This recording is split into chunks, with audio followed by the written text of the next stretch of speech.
Quest'anno il carnevale sarà più costoso, c'è il caro frittelle con aumenti fino al 10%, le più costose superano già i 2 euro. Questo è Sveglia Veneto, il primo podcast dedicato all'informazione vista da nord-est. Oggi è mercoledì 16 febbraio 2022, io sono Jack Calcetto, la prima notizia di oggi la troviamo in prima pagina sul Mattino di Padova.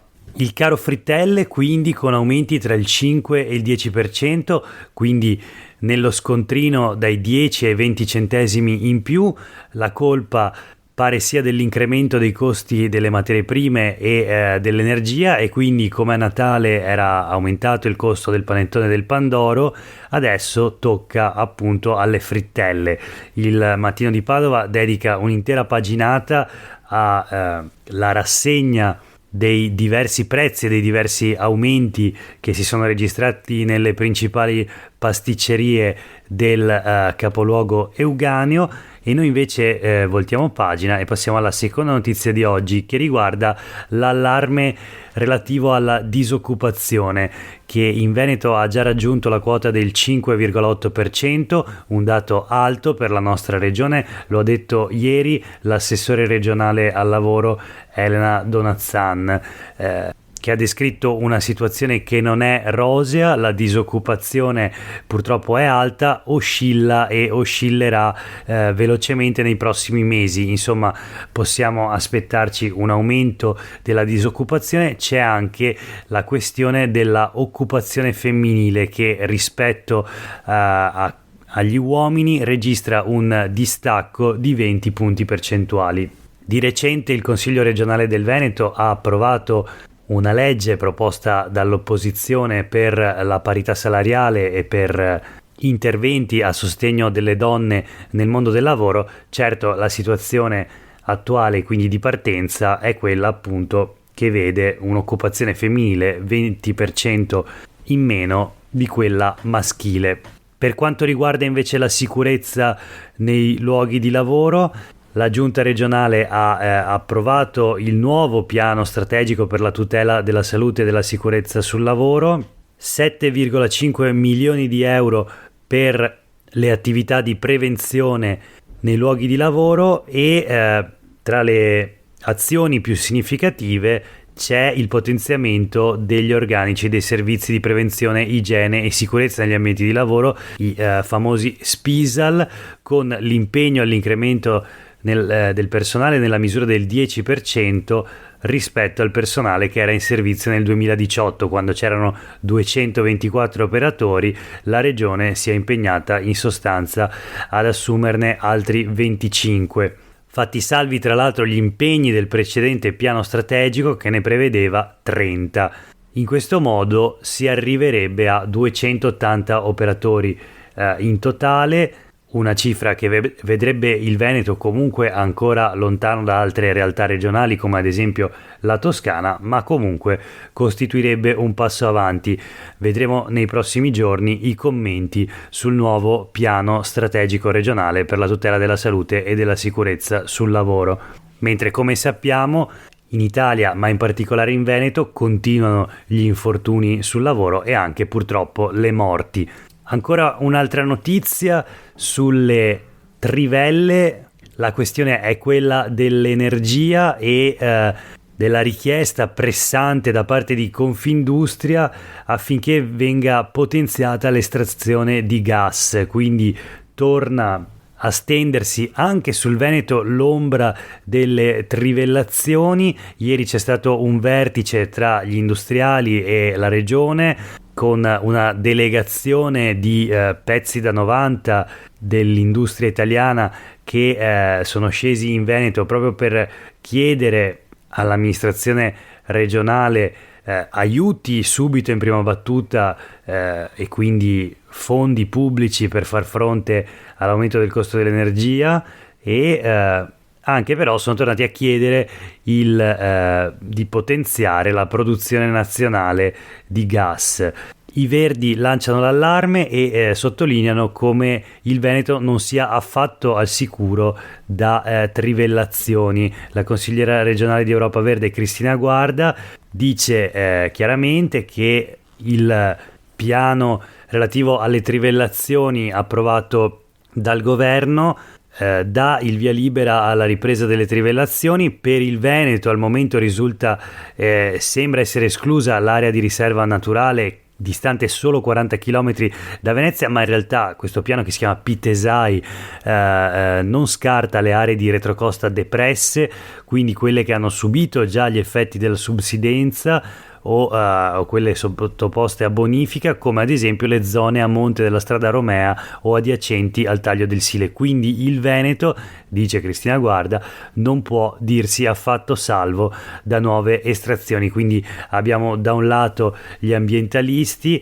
e dall'altro gli industriali sul tema delle estrazioni di gas.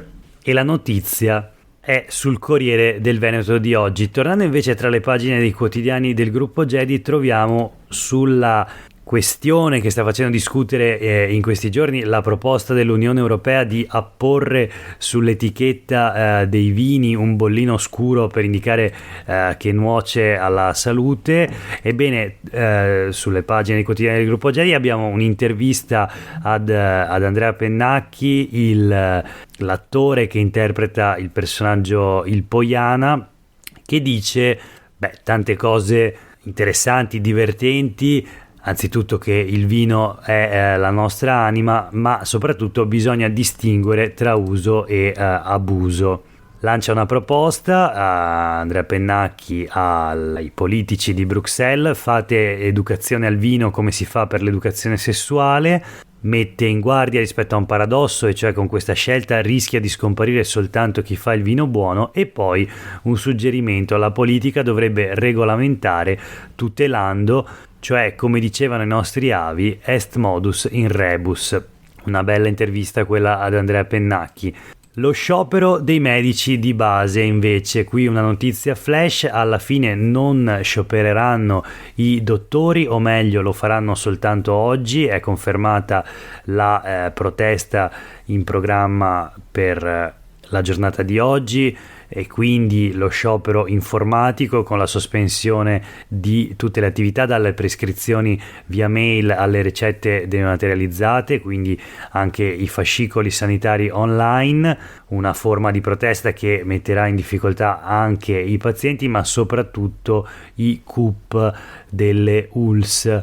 Il resto però della mobilitazione, della protesta, dello sciopero è stato sospeso dopo che ieri c'è stato un incontro tra i sindacati dei medici di base e il direttore della sanità veneta, Luciano Flor. Quindi sono state ritirate le giornate di sciopero informatico in programma dal lunedì al mercoledì nelle prossime 2 settimane. Sono sospese in attesa di come andrà a finire l'incontro con la regione, l'ulteriore incontro fissato per il prossimo 3 marzo. Nell'incontro di ieri si è parlato della medicina di territorio in termini molto ampi, si è parlato delle carenze di professionisti, delle criticità della continuità assistenziale, dell'eccessiva burocratizzazione, e poi anche dell'organizzazione delle medicine di gruppo integrate che consentono ai dottori di potersi appoggiare su uno o più segretari. Insomma, di questo la Regione ha promesso che si continuerà a discutere in una serie di incontri a partire dal 3 marzo.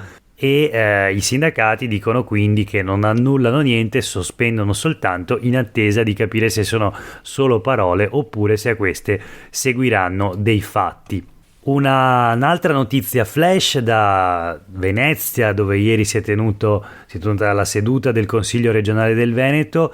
Una polemica che è una piccola curiosità: il capogruppo della Lega in regione, Giuseppe Pan, in un intervento di una decina di minuti ha spiegato che è stato un errore entrare nell'euro e si stava meglio con la lira, sostenendo che alla fin fine i soldi che adesso ci arrivano con il PNRR sono sempre soldi nostri.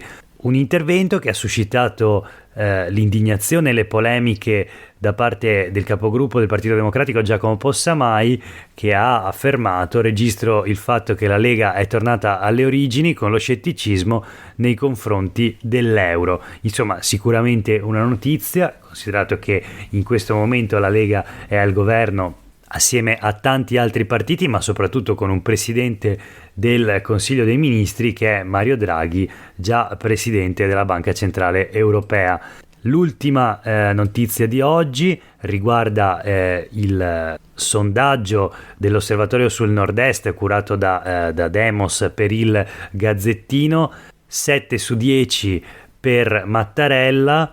Quindi a nord-est la fiducia nel Presidente della Repubblica resta molto alta, con una popolarità di Mattarella che tra Veneto e Friuli raggiunge appunto il 70%, mentre il consenso sulla rielezione si ferma al 55%. Sono critici soprattutto gli elettori del Movimento 5 Stelle, della Lega e di Fratelli d'Italia rispetto appunto critici rispetto alla rielezione di Sergio Mattarella a Presidente della Repubblica.